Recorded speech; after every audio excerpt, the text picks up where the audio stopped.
행복하십시오. 성령 충만하십시오. 아멘. 우리는 지혜에 대해서 말씀을 듣고 있습니다. 지혜란 하나님께서 좋아하시는 것을 나도 좋아하고 하나님께서 싫어하시는 것을 나도 싫어하는 것입니다. 오늘은 세 번째 주제인 근면에 대해서 메시지를 선포하겠습니다. 근면이란 한자어입니다.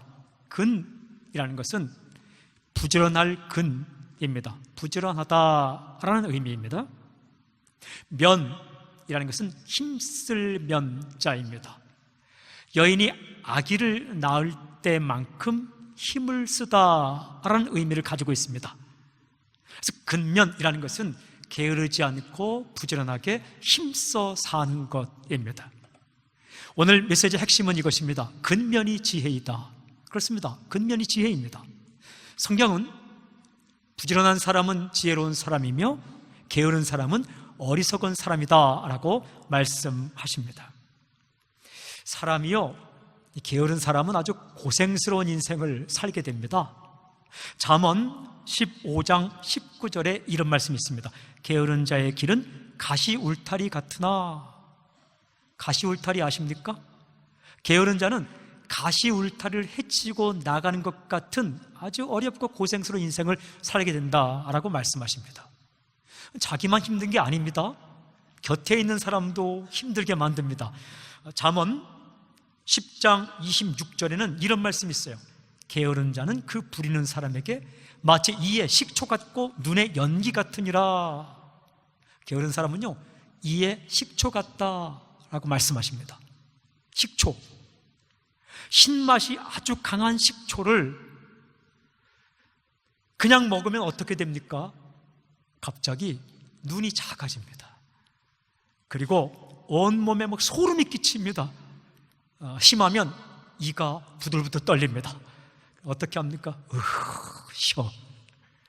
레몬을 그냥 10개 먹은 것 같은 느낌. 무슨 말씀입니까? 게으른 사람은 함께 있는 사람을 몸서리치게 만든다라는 겁니다. 이렇게 말씀하세요. 또 게으른 사람은 눈에 연기 같다라고 말씀하십니다. 여러분, 눈에 연기가 들어가면 어떻게 됩니까? 불 피워 보셨습니까? 눈에 연기가 들어가면 어떻게 됩니까? 아주 힘듭니다. 정말 힘들어요. 눈을 뜨지 못할 정도로 눈알이 아리고 폭포수 같은 눈물이 흘러내립니다. 무슨 말씀입니까? 게으른 사람은 함께 있는 사람을 눈물나게 만든다라는 말씀입니다. 같이 있는 사람을 몸을 소리치게 만들고 함께 있는 사람을 눈물나게 만드는 사람, 게으른 사람입니다. 남도 힘들게 하고 자기도 힘든 이런 게으른 사람과 다르게 부지런한 사람은 복을 받습니다.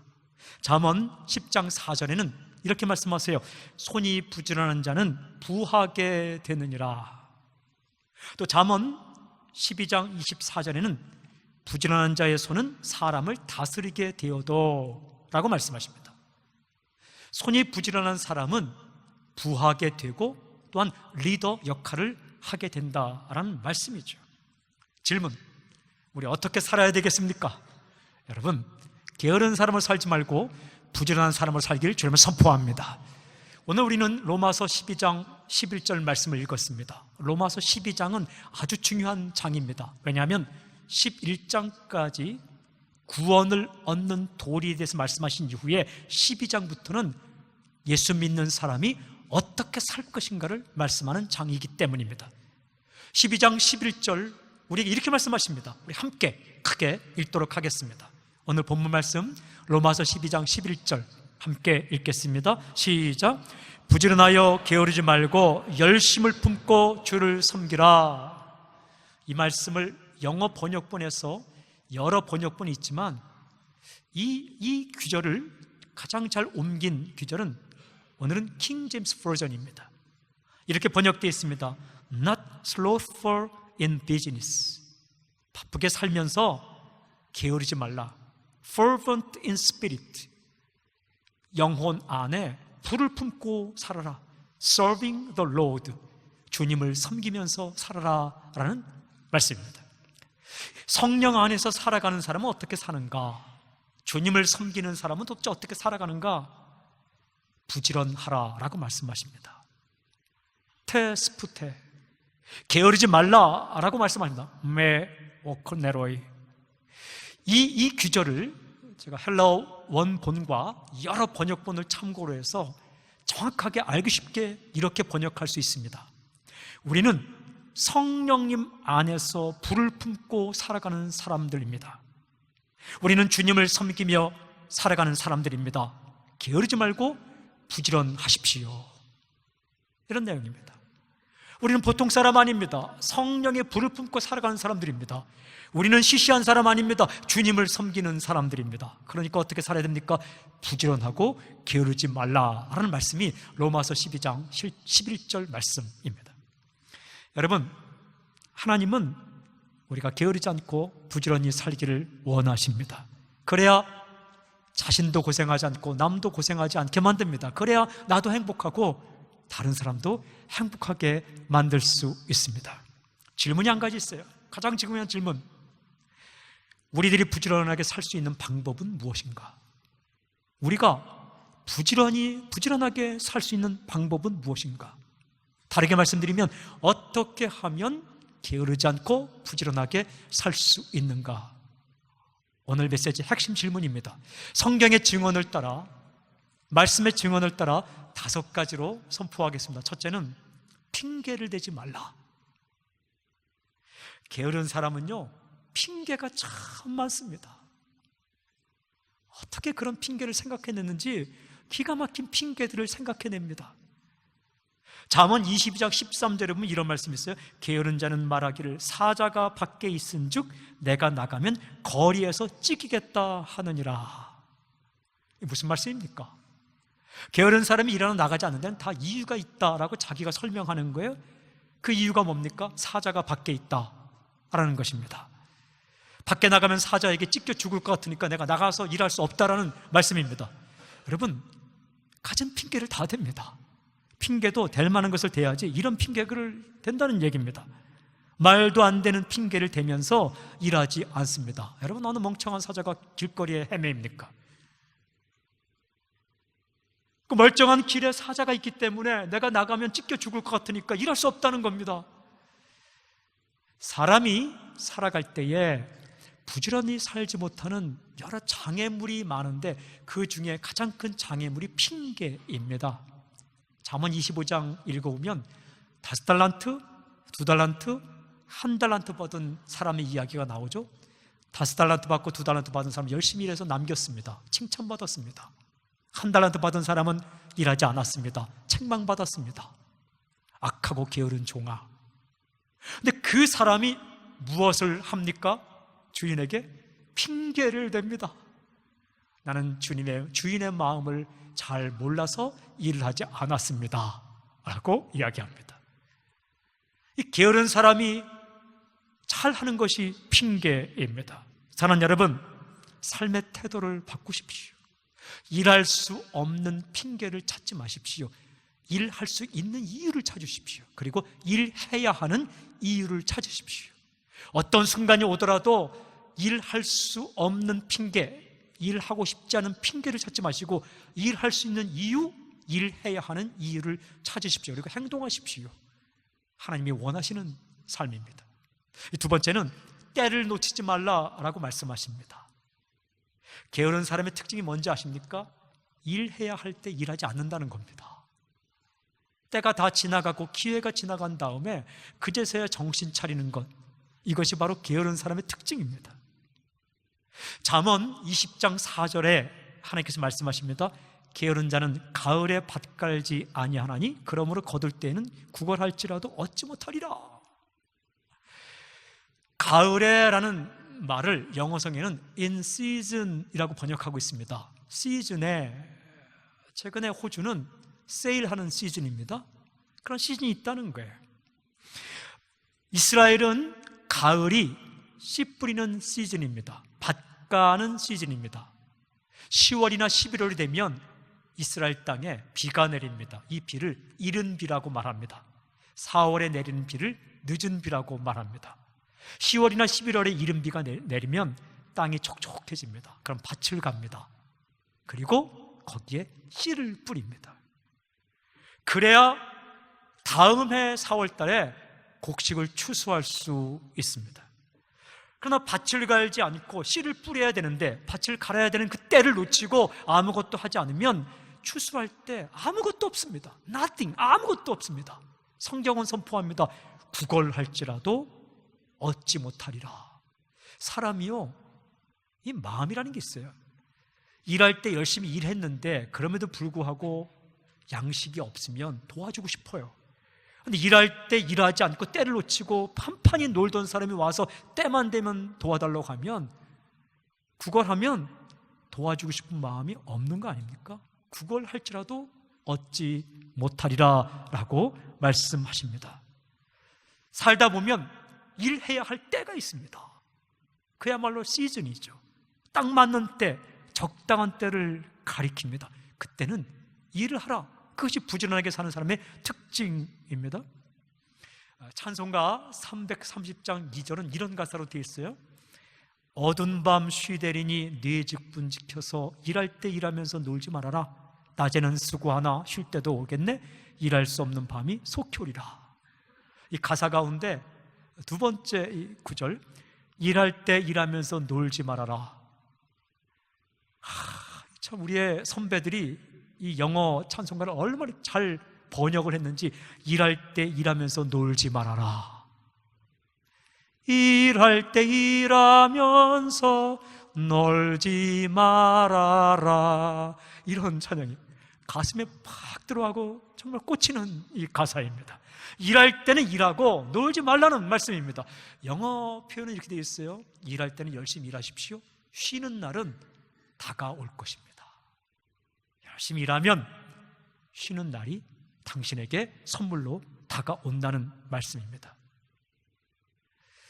사랑하는 여러분, 이 말씀은 쉬지도 않고 그냥 일에 치여서 일만 하라는 말씀이 아니죠. 인생을 아름답게 살기 위해서는 두 가지 균형이 맞아야 돼요. 일과 휴식, work and rest. 다르게 말하면 전진과 머무름, advance and retreat. 예수님의 삶이 그랬습니다. 최선을 다해 복음을 전하시고 밤에는 겟세마네 동산에 가서 쉬셨습니다. 기도도 하시고 영성도 챙기고 몸도 쉬셨습니다.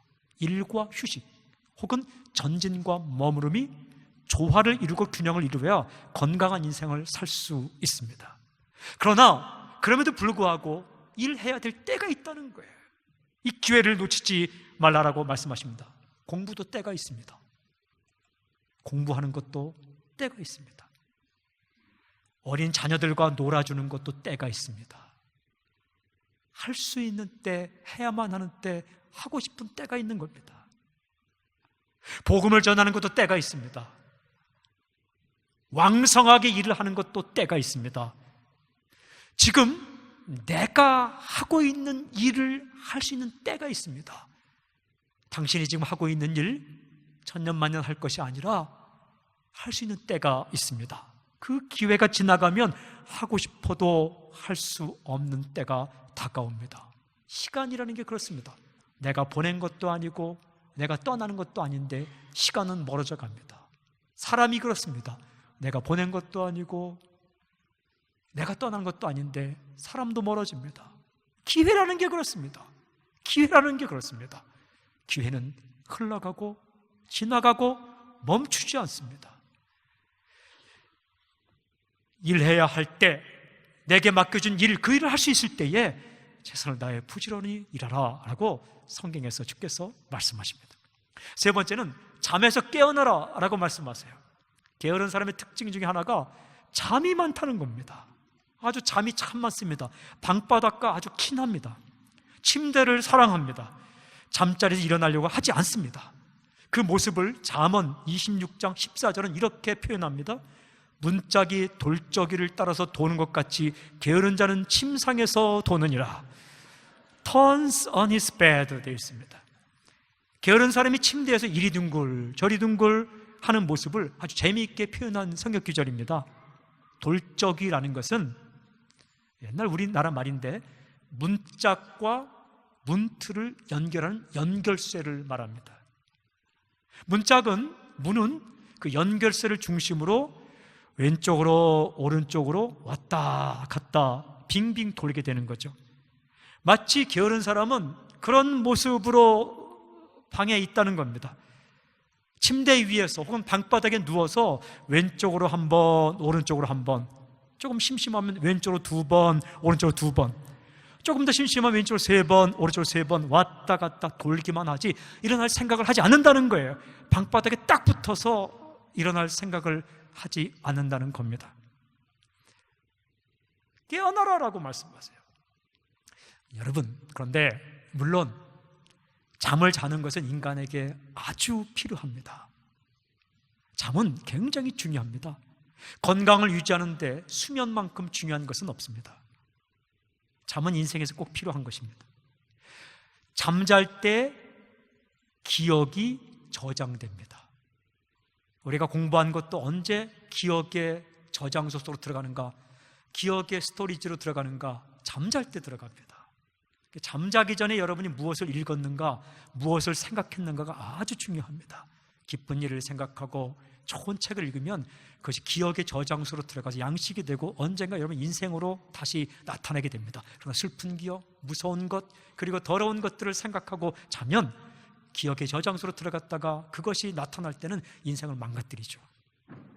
잠잘 때에 몸과 영혼이 회복됩니다. 잠잘 때에 면역력이 높아집니다. 잠이 중요한 겁니다. 잠은 보약 중에 보약입니다. 시편 127편 2절은요, 침대를 사랑하고 잠자기를 좋아하는 사람들이 아주 사랑하는 규절이 나옵니다. 이런 말씀입니다. 그러므로 여호와께서 그의 사랑하시는 자에게는 잠을 주시는도다. 1.1획도 변함없는 하나님 말씀입니다. 여러분, 저도 이 말씀 아주 사랑합니다. 제가 잠자기 전에 암송하는 규절 중에 하나입니다.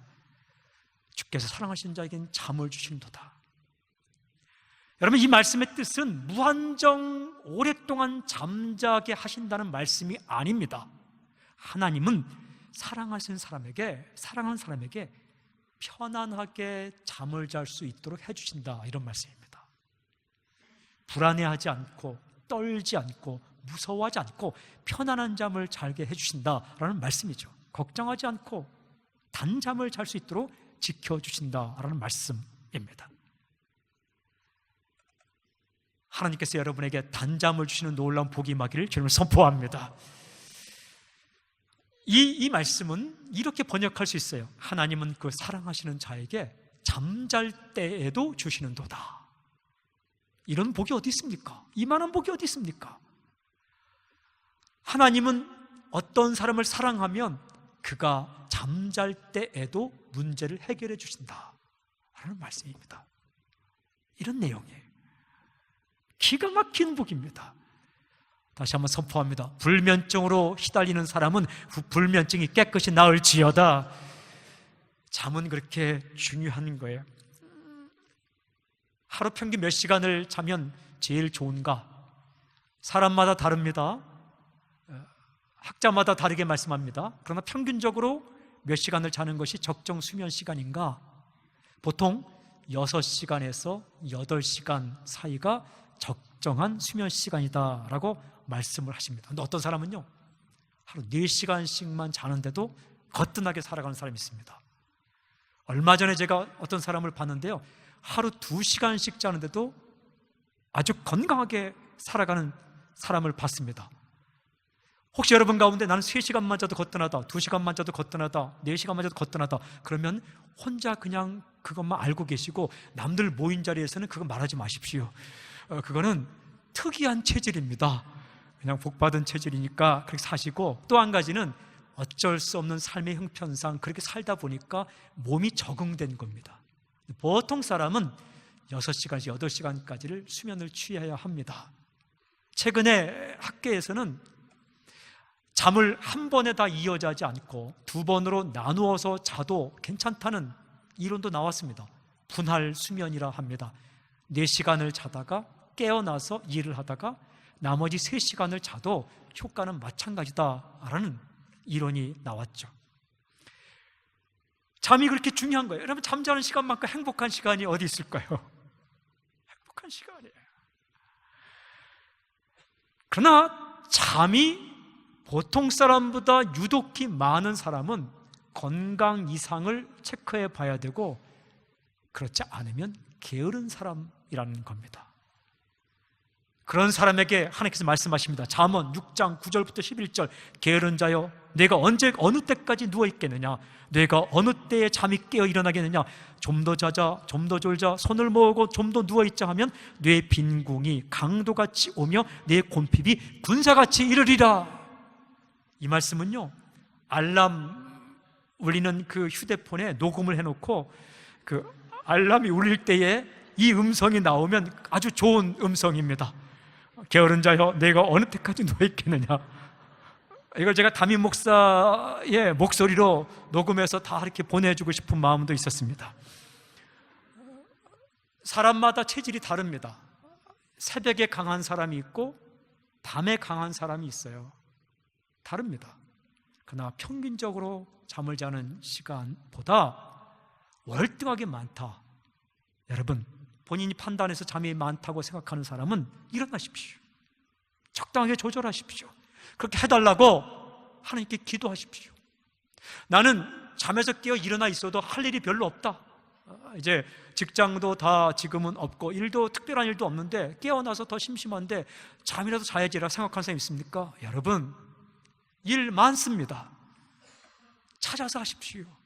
청소를 한다든지 책을 읽는다든지, 여러분 그 기회에 성경 말씀을 읽고 기도하고, 또 한 가지 집안을 잘 청소했으면 거리로 나가서 동네를 써십시오.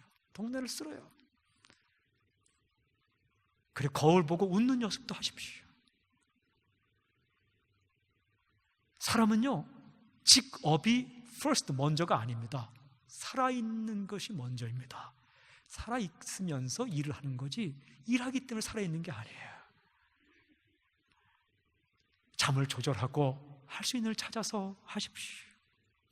네 번째 중요한 것은 이렇게 말씀합니다. 자기 일에 집중하라. Focus on your own work. 게으른 사람의 특징은요, 자기 일에는 집중하지 않고 다른 사람의 일에 훈수를 두며 다닙니다. 이 사람 저 사람 옮겨다니면서 소문 옮기고 자기 알지도 못하면서 이 사람 저 사람 훈수 두지 자기 일에 집중을 못합니다. 그러나 부지런한 사람은, 영적인 사람은 자신의 일에 집중합니다. 잠언 27장 23절에 이렇게 말씀하십니다. 내 양떼의 형편을 부지런히 살피며 내 소떼에게 마음을 두라. 내 양떼, your flocks. 내 소떼, your herds. 너의 양떼에게 마음을 두라. 너의 소떼에게 마음을 두라 라고 말씀하십니다. 다른 데 정신 팔리지 말고 하나님께서 당신에게 맡겨준 일에 정신을 쏟아라 라는 말씀이죠. 그 일, 그 사람, 그 일, 그 사람에게 마음을 쏟아라 라는 말씀이에요. 근데요, 사람이 내게 맡겨준 일이 날마다 좋으면 얼마나 좋겠어요. 내게 맡겨준 사람이 날마다 사랑스러우면 얼마나 좋겠어요. 근데 인생이 그렇지 않거든요. 때로는 내게 맡겨주신 바로 그 일과 내게 맡겨준 사람이 부담으로 다가올 때가 있어요. 이렇게 생각될 때가 있습니다. 이 일만 아니면 좀 더 자유로울 텐데 괜히 이 일을 한다고 맡아가지고 어디 마음대로 가지도 못하고, 그렇다고 마음 놓고 쉬지도 못하고 그런 마음이 들 때가 있어요. 얼마 전까지만 해도 하나님이 내게 준 선물처럼 느껴지는 그 일이 어느 순간 부담으로 느껴질 때가 있어요. 또 어떤 사람이 내게 선물인 줄 알았더니 어느 순간 부담으로 여겨질 때가 있습니다. 그냥 선물, 부담 왔다 갔다 이렇게 될 때가 있습니다. 사랑하는 여러분, 하나님께서 당신에게 맡긴 일이나 하나님께서 당신에게 보내준 사람을 부담으로 생각하지 말고 선물로 생각하십시오. 말씀 읽어보니까 이 말씀이 있었어요. 놀라운 말씀이에요.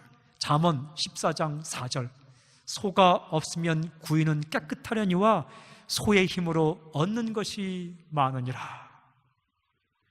소를 키우는 이야기입니다. 소가 없으면 구유는 깨끗하다. 그렇죠. 구유는 먹이통입니다. 여물통, 맹물. 소가 없으면 소 먹이통은 깨끗합니다. 거기다가 음식을 채울 필요가 없습니다. 소가 먹고 난 이후에 치울 필요도 없습니다. 그러나 소가 없으면 아무런 유익이 없습니다. 소가 있기 때문에 유익이 많다라는 말씀입니다. 여러분, 소가 없으면 먹이를 채울 필요도 없고 쓰레기를 버릴 수고도 하지 않지만 소가 있기 때문에 유익이 얼마나 많은지 모릅니다. 밭을 갈 때에 힘이 됩니다.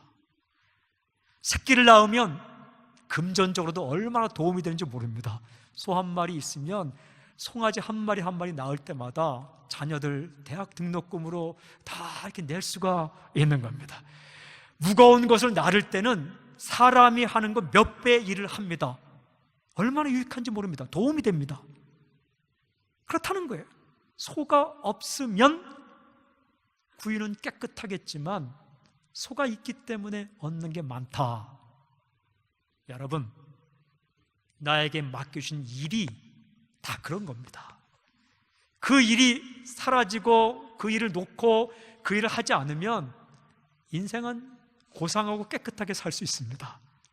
그 일을 놓지 않았기 때문에 그냥 머리가 헝클어진 이상한 사람처럼 그렇게 바쁘게 살아갑니다.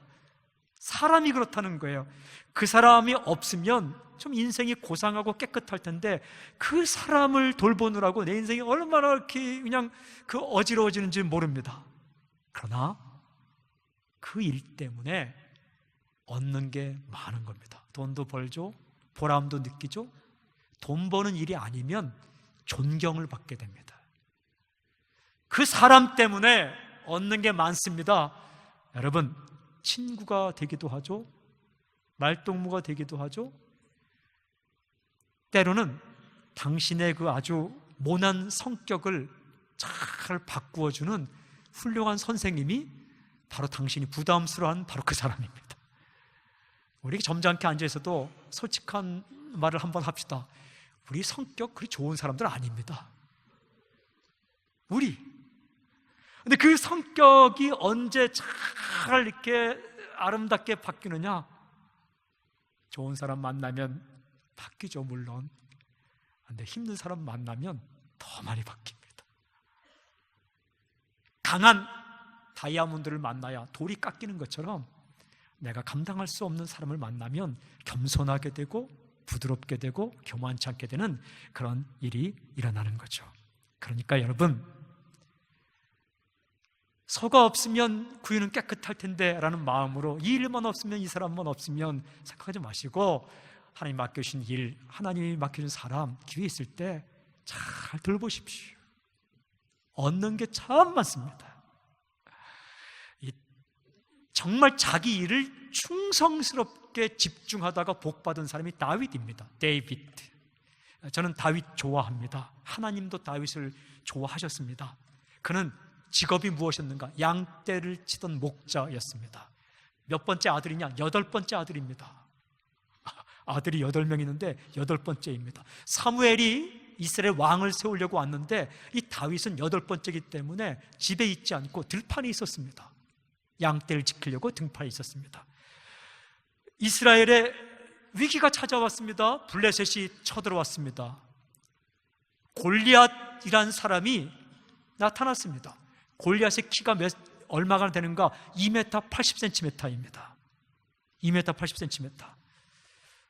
저보다 조금 더 큽니다. 골리앗이 하나님을 모욕합니다. 이스라엘 백성들을 모욕합니다. 누구도 나타나지 않습니다. 그때 다윗이 나섭니다. 그리고 골리앗을 쓰러뜨리고 백성의 신의를 얻어서 한참 후에 이스라엘 왕이 됩니다. 질문이 있습니다. 다윗은 어떤 무기로 골리앗을 무너뜨렸습니까? 칼? 물론 골리앗의 칼을 뺏어서 마지막에 쓰러진 골리앗의 머리를 뱉지만 처음에 쓰러뜨리는 무기는 칼이 아닙니다. 창 아닙니다. 물매와 물맷돌입니다. 물매란 막대기가 아닙니다. 물매란 2m 길이 되는 긴 가죽천입니다. 한쪽을 손목에 묶습니다. 한쪽을 손끝으로 잡습니다. 중간에 공간이 생기죠. 물맷돌은 무엇인가? 그야말로 돌멩이입니다. 크기가 얼마만큼인가? 야구공보다 조금 더 큽니다. 주머니에 넣은 것 아닙니다. 배낭에 넣었습니다. 목자의 제구, 목자의 배낭에 넣었습니다. 여러분, 그 가죽천 안에 야구공보다 더 큰 돌을 넣고 빙빙 돌립니다. 원심력이 생기죠. 원심력이 최고조에 달았을 때 잡고 있던 한쪽 손을 탁 놓습니다. 그러면 한쪽이 묶여있기 때문에 가죽천이 쫙 펴지면서 가운데 있던 돌이 날아갑니다. 질문 한 가지 있습니다. 얼마만큼 빠르게 돌이 날아갈까요? 고민하지 않도록 제가 답을 말씀드리겠습니다. 시속 160km, 100마일, 시속 160km로 날아갑니다. 이거 굉장한 무기입니다. 상상해 보십시오. 야구공보다 더 큰 돌멩이가 시속 60km로 날아와서 자기를 때린다. 다리 부러집니다. 머리 깨집니다. 이마 박살납니다. 죽는 겁니다. 성경에는 그 돌이 골리앗의 이마에 박혔다. 사실입니다. 꿈에는 이야기 아닙니다. 소설 이야기 아닙니다. 엄청난 무기입니다. 언제 생긴 실력입니까? 기도원에서 기도할 때? 아닙니다.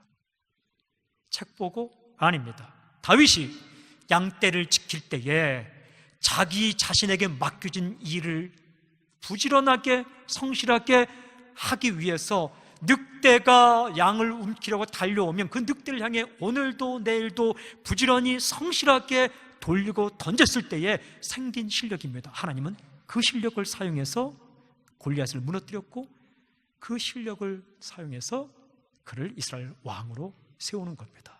사랑하는 여러분, 교회 안에서만 하는 일이 그런 일은 아닙니다. 세상 속에서 우리가 하고 있는 그 일들을 나에게 맡겨진 일을 성실하게 할 때 그 일 때문에 전도하는 겁니다. 그 일 때문에 하나님께 영광 돌리는 겁니다. 그 일 때문에 사람들에게 거룩한 영향력을 끼치는 겁니다. 자기 일에 집중해서 잘 하십시오. 부지런히 하십시오. 즐겁게 하십시오. 그리고 다른 사람의 일에 훈수 두는 것에 시간을 빼앗기지 말고 당신에게 맡겨진 일에 최선을 다하십시오. 마지막 5번째는 목적을 업그레이드하라, 이것입니다. 내가 일하는 목적을 좀 업그레이드하라라는 말씀입니다. 어떻게요? 나 혼자 잘 먹고 잘 살면 됐다라는 일하는 목적이었다면 나눠주기 위하여 열심히 일하자라는 목적으로 좀 인생의 일의 목적을 업그레이드 하십시오. 에베소 4장 28절에 이렇게 말씀하십니다. 도둑질하는 자는 다시 도둑질하지 말고 돌이켜 가난한 자에게 구제할 수 있도록 자기 손으로 수고하여 선한 일을 하라. 어떻게 해요? 가난한 자에게 구제할 수 있도록 자기 손으로 선한 일을 하라. 나 정도는 다 먹고 살 수 있어. 우리 가족은 이 정도면 먹고 살 수 있어. 끝. 훌륭합니다. 그러나 인생의 목적을, 일의 목적을 조금만 더 업그레이드 시켜서 열심히 일해서 남에게 나눠줘야지. 가난한 사람, 배고픈 사람, 어려운 사람, 힘든 사람 나눠주어야지. 이렇게 인생의 일하는 목적을 조금만 더 업그레이드 시키라고 주께서 말씀하십니다. 그 지혜로운 사람이에요. 사랑하는 여러분, 우리는 크리스찬입니다. 우리는 예수님 믿는 사람입니다. 우리는 가슴에 성령의 불을 가지고 살아가는 사람들입니다. 어떻게 살아야 되겠습니까? 로마서 12장 11절 이렇게 말씀하십니다. 부지런하여 게으르지 말고 열심을 품고 죄를 섬기라. 게으른 어리석은 사람을 살지 말고 부지런하게 사는 지혜로운 사람을 살기를 주의 이름으로 선포합니다. 하나님 아버지, 성령을 부어주셔서 주님처럼 우리가 이 땅에 살 동안 부지런하게 게으르지 않고 살 수 있도록 인도해 주시옵소서. 우리 마음을 붙잡아 주시옵소서. 거룩한 영성을 부어 주시옵소서. 예수님의 이름을 감사하며 기도하옵나이다. 아멘.